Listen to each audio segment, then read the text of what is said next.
Your company is essentially a giant, multi-limbed organism, and if you keep amputating limbs for a quick buck, pretty soon you're just a sad, wiggling torso on a gurney, wondering why investors aren't lining up. Right? And yet, for so long, businesses were like torso on a gurney. Excellent. Maximizing shareholder value. Look at this efficient, limbless operation. They were. And honestly, it sounds like a bad indie rock band name. Torso on a Gurney plays the local dive bar. But the point is, we're talking about sustainability today, which, let's be real, used to be code for that one person in accounting who keeps separating their yogurt cups. Or the person in HR who suggests a bring your own reusable cutlery day. And everyone just kind of sighs dramatically while still using plastic forks. It was very much a fringe granola bar and Birkenstocks kind of vibe. Exactly. It was for the tree huggers, the Save the Whales crowd. And now? Now it's the bedrock of business strategy. Suddenly, your shareholders are like, so about those emissions, Brenda, are we still just sending them out into the ether like it's a giant, invisible, consequence-free farty cloud? They want to know if you're not just making money, but if you're making money in a way that doesn't eventually turn the planet into a giant, uninhabitable garbage patch that even Wall-E would look at and say, nah, I'm good. Which, when you put it like that, sounds remarkably reasonable. But the core idea here is deceptively simple, meeting today's needs without preventing future generations from meeting their own needs. It's not about being a saint, it's about not being a future generation needs-denying monster. It's like, don't eat all the chips in the bag and then cut a hole in the bottom of the bag so no one else can even have the crumbs. That's the vibe they're trying to move away from. The chip hoarder, bag destroyer model of business. The chip hoarder, bag destroyer, I'm writing that down for my next business card. But the classic analogy they use, which is a surprisingly effective way to get your head around this, is the farmer. Oh, the farmer. Always the farmer. It's always a farmer or a blacksmith in these examples, isn't it? Never a TikTok influencer or a crypto bro. But yeah, the farmer. You got your responsible farmer and your I'm gonna make a killing this year and then move to Bermuda farmer. Exactly. Farmer A, the responsible one, he's tilling the soil, rotating crops, chatting with his water, making sure it feels loved. He's thinking, my great-grandkids are going to be growing artisanal kale here, and he's doing great. He's not just thinking about the current kale crop, he's thinking about the kale legacy, the multi-generational kale empire. The kale dynasty. Meanwhile, Farmer B, he's got that cha-ching in his eyes. He's just ripping everything out, not replacing trees, running the soil like it owes him money. He's like, this year we make all the money. Next year, that's a problem for future Farmer B, or more likely, someone else's problem. He's got that sell now, cry later mentality. And initially it works. Farmer B is raking it in. He's buying a jet ski, maybe a small, very uncomfortable, solid gold tractor. Everyone's like, look at Farmer B, he's a genius. Yeah, he's the envy of the farmer's market, driving up in his, souped-up combine harvester with spinning rims.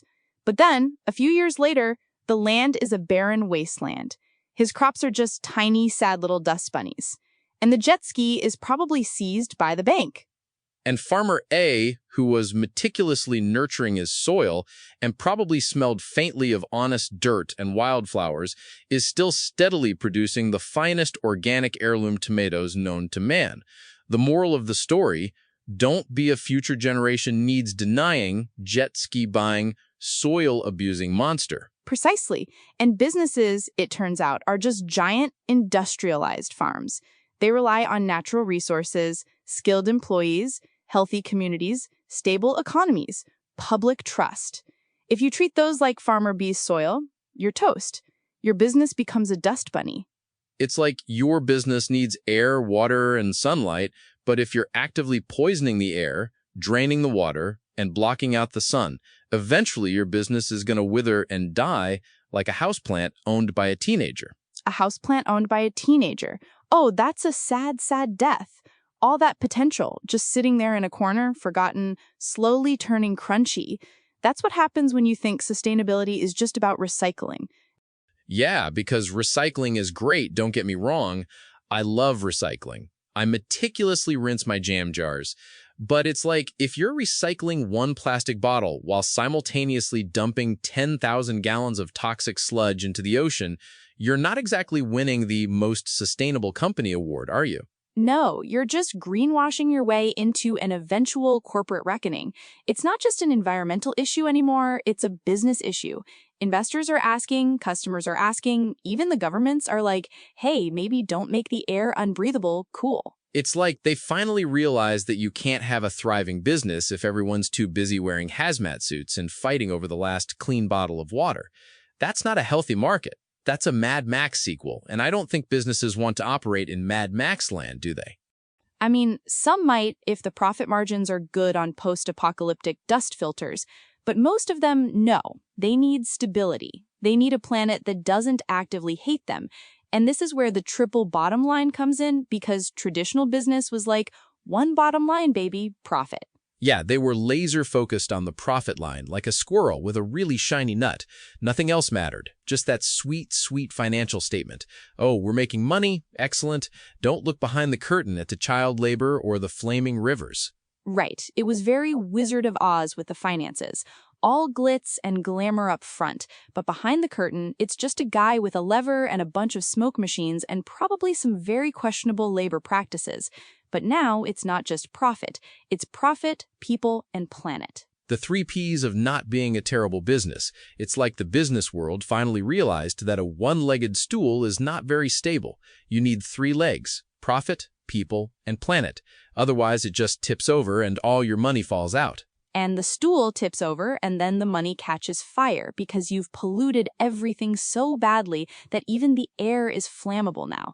So profit, obviously, is still vital, because if you're not financially sustainable, you're not sustaining anything, except maybe a very expensive hobby. Exactly. You can't be all people and planet if your balance sheet looks like a child's drawing of a collapsing skyscraper. You gotta have that economic viability. As we learned from Carroll's pyramid, you can't skip the foundation. You can't just jump to philanthropy if you're hemorrhaging cash. Right, you can't be the generous billionaire if you're actually just a guy in a trench coat trying to sell off your furniture to pay your rent. So profit, totally there. But then we add people. And this is where it gets interesting, because people isn't just your customers. It's not just, hey, thanks for buying our stuff, here's a loyalty discount. It's everyone. Employees, customers, suppliers, the communities you operate in. It's basically everyone who breathes near your business. Everyone who breathes near your business. That should be the new corporate motto. We care about everyone who breathes near our business. This includes things like safe workplaces, fair wages, respecting human rights, making sure your suppliers aren't running sweatshops staffed by actual squirrels. Right, because if your profit is built on the backs of exploited workers or squirrels, eventually that's going to come out. And the internet, as we know, does not forgive. You'll be trending for all the wrong reasons. Hashtag squirrel labor isn't cute.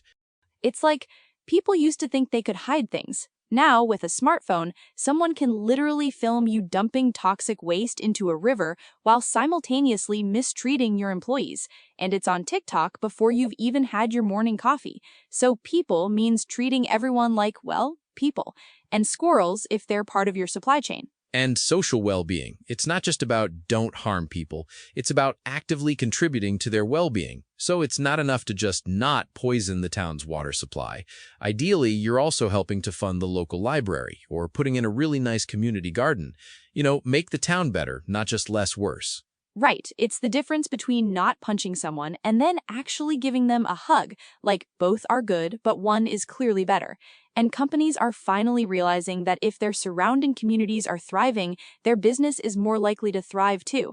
Because happy people, healthy people, well-educated people, they make better customers and better employees. It's almost like a revolutionary concept that treating people well is good for business. Who knew? It's like discovering that eating vegetables is good for your health. Mind-blowing stuff. It's absolutely groundbreaking. And it feeds directly into the third P, planet. This is the one everyone usually thinks of, but it's not just the recycling bin. It's minimizing environmental harm across the board, like trying not to turn the atmosphere into a giant greenhouse, for starters. Yes. Try not to actively destroy the very ground you stand on. A good goal, I think, for most businesses. Reducing pollution, conserving resources, energy efficiency, protecting biodiversity. Basically, don't be a giant, corporate, planet-eating monster. Don't be the Galactus of industry. Don't be Galactus. The planet has enough problems without a business trying to absorb it for its own sustenance. And waste management, of course. Not just, oh, we threw it in the right bin, but how do we produce less waste in the first place? It's a much deeper question than just sorting your trash. It's about not generating trash at all, if possible. It's about designing your products so they don't even become trash, which when you think about it is a complete paradigm shift for most manufacturing. They used to be like, make it cheap, make it break, make them buy another one. It was the planned obsolescence model. Make it last just long enough for the warranty to expire, and then poof, your toaster is suddenly a paperweight and you're back at the store. But the triple bottom line says, hold on, toaster manufacturer, how's that good for the planet? And the people who have to keep buying new toasters? And what about the long-term profit of actually making a good, lasting toaster? Yeah, your toaster might be financially profitable in the short term, but if your company is known for making toasters that spontaneously combust after a year, that's not good for your people, customers, or your planet, landfills full of defunct toasters. And eventually, that's not good for your profit either, because nobody trusts you. Exactly. They give the example of two clothing manufacturers. Manufacturer A, they're all about those rock-bottom prices, paying poor wages, factories spewing whatever into the river, dumping waste wherever. High profits for now. They're probably making those fast fashion garments that fall apart after one wash anyway. So it's double bad. You've got the environmental destruction and the human exploitation, all for a t-shirt that's going to end up in a landfill looking like a sad dish rag ghost. A sad dish rag ghost that was probably worn for 3 weeks. And then manufacturer B, they're paying fair wages, using eco-friendly production, cutting down on water, investing in renewable energy, supporting communities. Their operating costs are higher initially. Yeah, their accountants are probably clutching their pearls like, but the margins, the precious, delicate margins.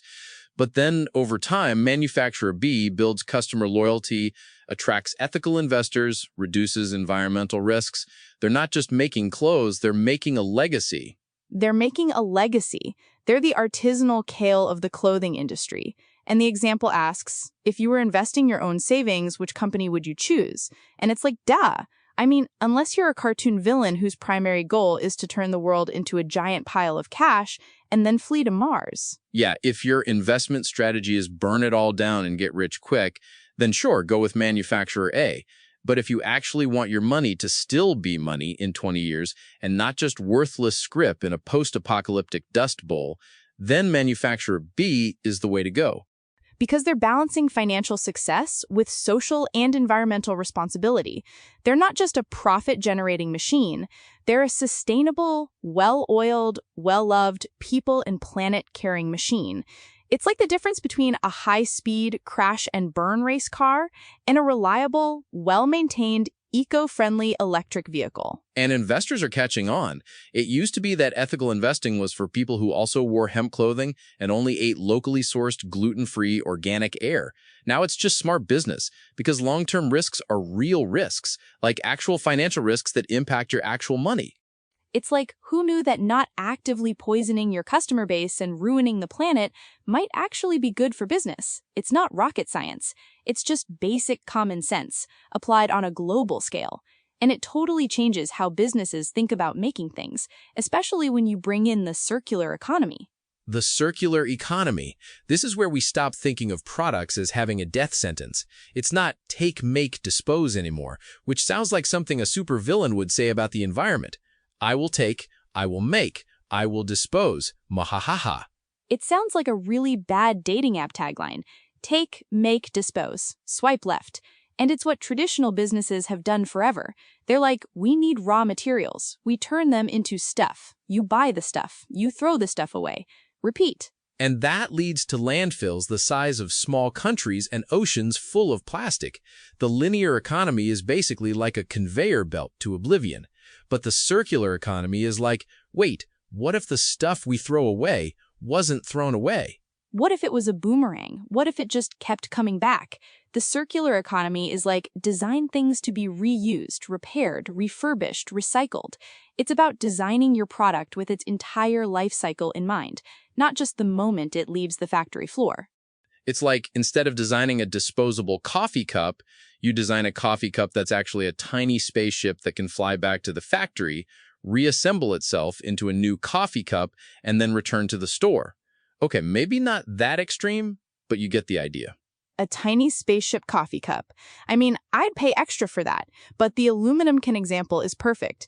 Instead of mining new aluminum every time, you just melt down the old cans and make new ones. It saves energy, resources, and makes less waste. It's like the ultimate reduce, reuse, recycle on a massive industrial scale. It's like the can never truly dies. It just gets a makeover and comes back as a new, fresh can, ready to hold more delicious, bubbly beverage. It's the circle of life, but for aluminum, the Simba of the soda world. The Simba of soda. And this shift means businesses aren't asking, how quickly can we sell another product? They're asking, how can we reduce waste throughout the product's entire life cycle? It's a fundamental shift in thinking, from planned obsolescence to planned eternal usefulness. Which is why sustainability actually drives innovation. It's not just about doing less bad, it's about doing things completely differently and finding new, better ways. It's like my old manufacturing process was a dumpster fire. How can I make it a perpetually self-assembling, carbon-neutral, zero-waste aluminum Simba-producing machine? Right, it forces creativity, because suddenly all the easy, destructive routes are blocked, and you have to actually use your brain. It's like a game where the cheat codes for unlimited pollution and exploit all the things have been disabled, and now you have to play fair. And it makes for a much more interesting game, because let's be honest, the exploit all the things game was getting pretty boring and also actively ruining the planet. So now we've got to innovate, we've got to find new solutions. New solutions, new ways of doing things, and this is where the UN Sustainable Development Goals, the SDGs, come in, because they're like the ultimate cheat sheet for what the world needs. In 2015, they just laid out 17 massive goals. 17 goals. That's a lot of goals. It's like a really ambitious New Year's resolution list for the entire planet. End poverty, improve education, gender equality, clean energy, responsible consumption, climate action. It's basically everything good you could possibly want for the world, crammed into 17 bullet points. It's a global to-do list that makes your personal to-do list look like a Post-it note with "buy milk" written on it.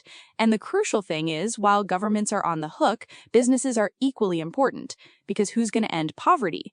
Governments help, but businesses create jobs. Who's going to build the infrastructure for clean energy? Businesses. Who's going to develop the technology? Businesses.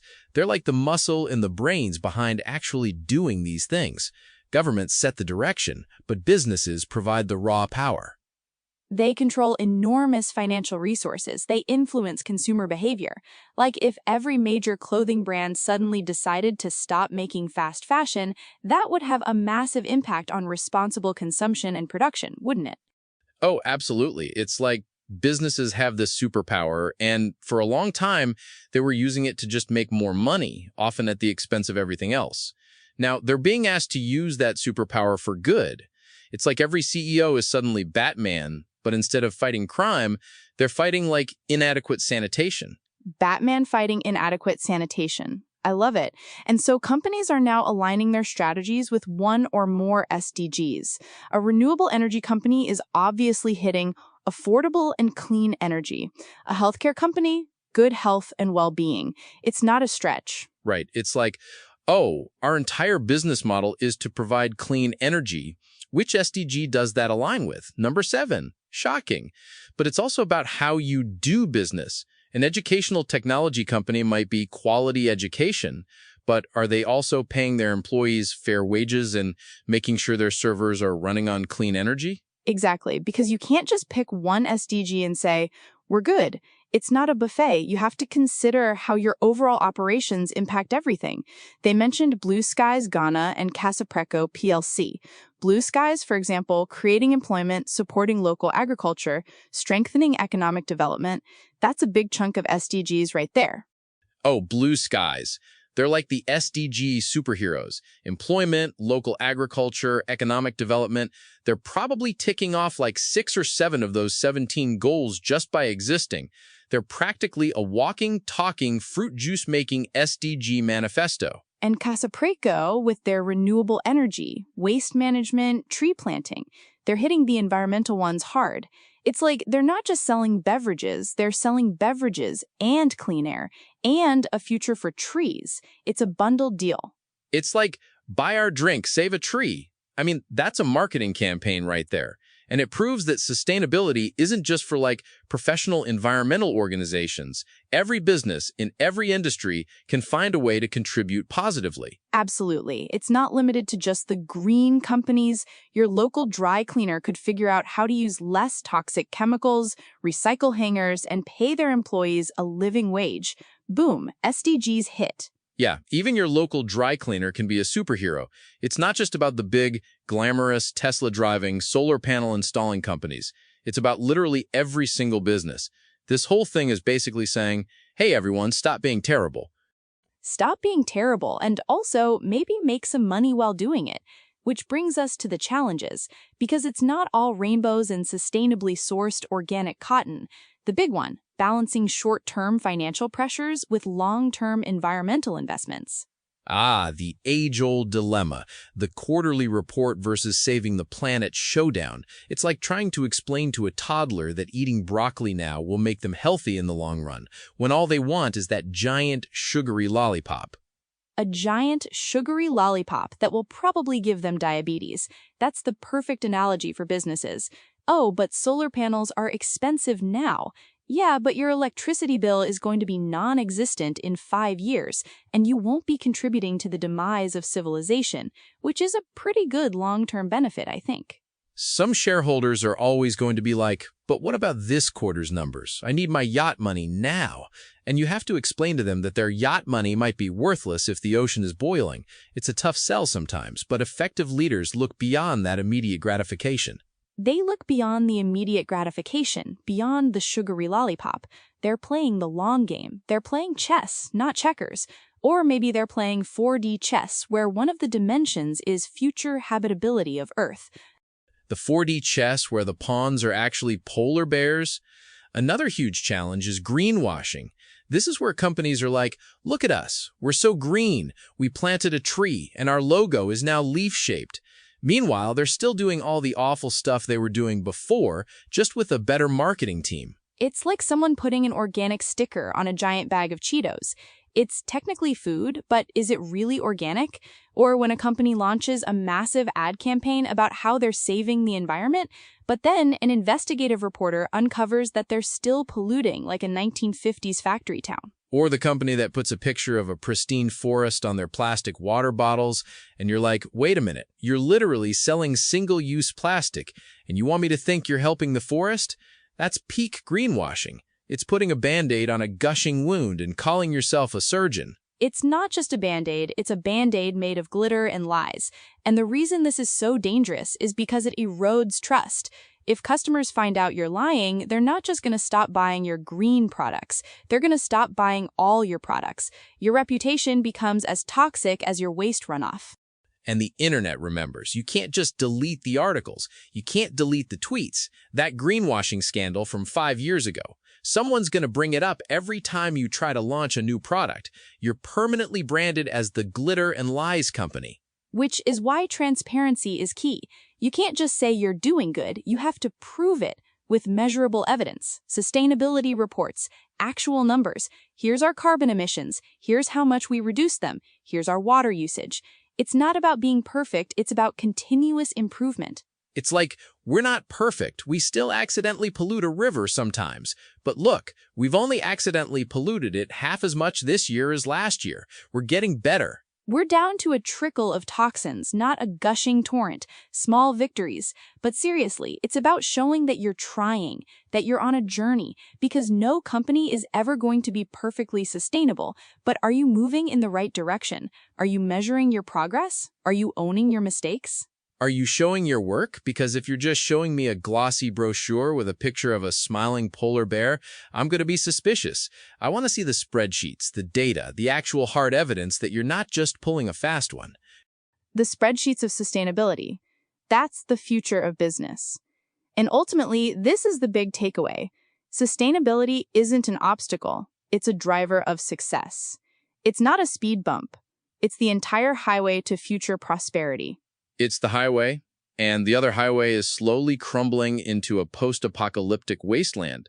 So pick your highway wisely. Businesses, companies that manage resources, invest in people, reduce risks, build trust, they're the ones who are going to survive the challenges of tomorrow. They're the ones who are going to be around when all the short-term profit at any cost companies are just sad, wiggling torsos on gurneys. It's about being prepared, being resilient, and being responsible. It's about having all your limbs for the future. It really comes down to that. We talked about stakeholder management, right? Ethics, CSR, and now sustainability. It's all connected. It's like a giant, very complicated, but ultimately logical web of not being a terrible company. A giant, complicated web of not being a terrible company. It's the grand unified theory of corporate responsibility. So did we cover all of it? I feel like we went from chip hoarders to Galactus to ethical yachts. And the Simba of aluminum cans. Don't forget the Simba of aluminum cans. We talked about the triple bottom line, profit, people, planet. We covered the farmer analogy, which was surprisingly effective. The whole don't make your land into a dust bunny thing. Oh, the dust bunny farm. And the difference between linear and circular economies, where products get reborn as shiny new ones instead of just dying in a landfill.